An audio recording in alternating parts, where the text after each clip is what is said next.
ይሄን ቪዲዮ 4 ሰራተኛ ቤት ውስጥ እያላት እንደው ሚስት መሆን ላቃታት ሴት ላኩልኝ። አይኖ በጣም ሲበዛኛ እንደምናወራው ቀላል አይደለም። እኛም ቀላል ነው ብለን አውርተን አናቅም። ለወደፊትም ቀላል ነው ብለን አናወራም።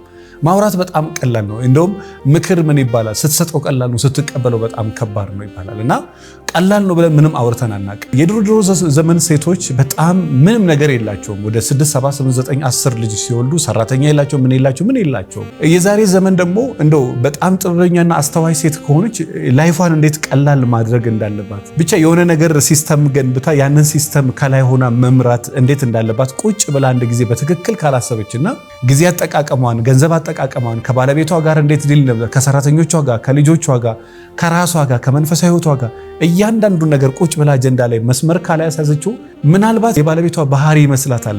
በቃ የሚያጨቃጭቃት የሚያቆሳስላት የሱ አንዱ ችግር ነው። አንዱ የራሷ ይሄ ኦርጋናይዝ ማድረግ አለመቻል እሱ ነው እሷን በጣም ረፍት የሚነሳት። እኔ በ5 ዓመት ውስጥ በቃ ከ500 ሰራተኛ በላይ ቤቷ የቀጠረ ሴታል። ለመፍረድ አይደለም በነገራችን ላይ ከሁሉ ጋር ካልተገባባ ምናልባት ችግሩ ያንተ ሊሆን ይችላል። በቃ ሁሉም ሰው ጋር ከትልቁም ከትንሹም ከደሃው ሙሉ ዓለም ችግር አለበት። ኦፍ ኮርስ ሙሉ ዓለም ለአንተ ችግር ሊኖርበት ይችላል። አንዳንዴ ደግሞ እኔም ችግር አለብኝ ብለህ አስብ። አንዳንዴ እኔ ደግሞ ልክ አይደለሁም ብለህ አስብ። እኔ ምን ላስተካክል ብለሽ አስቢ። ሰራተኛ አለ፣ ገንዘብ አለ፣ ፎቅ ነው፣ እሷ ምንም አትሰራም። በቃ ጥፍሯን ሰካክታ ፀጉሯን አስተካክላ እንደ ሚስት አክት ማድረግ ያልቻለች ሴት አማከረ። አንድ አይደለም የሀገር በቃ ሁሉ ነገር የተሟላበት ቤት ውስጥ ሚስት መሆን ያልቻለች ሴት ምንም የምታደርገው ነገር የለም እኮ ምንም ነው ማድረግ ደግሞ ያቃታት እና በወንድም በኩል ሁሉ ነገር ተሟልቶ ባል መሆን ያቃተው እንደ ወንድ አክት ማድረግ ያቃተው እንደ ወንድ መስራት እንደ ወንድ መውጣት እንደ ወንድ መግባት እንደ ወንድ ፍቅር መስጠት እንደ ወንድ አፕሪሺየት ማድረግ እንደ ወንድ መንከባከብ እንደ ወንድ ሚስቴን ምን ያስደስታታል ብሎ ቀድሞ ሪሰርች ሰርቶ ሚስቱን ማስደሰት እንደ ወንድ አክት ማድረግ ያቃተው ሰው ሁሉ ነገር ተሟልቶ ሴት ሆና ሁሉ ነገር ተሟልቶ በጣም የሚያምር ቤት እያላት በቃ ሴት መሆን ቀላል ይመስላል። በነገራችን እንደ ሴትነት ምን ትልቅ ከባድ ነገር አለ።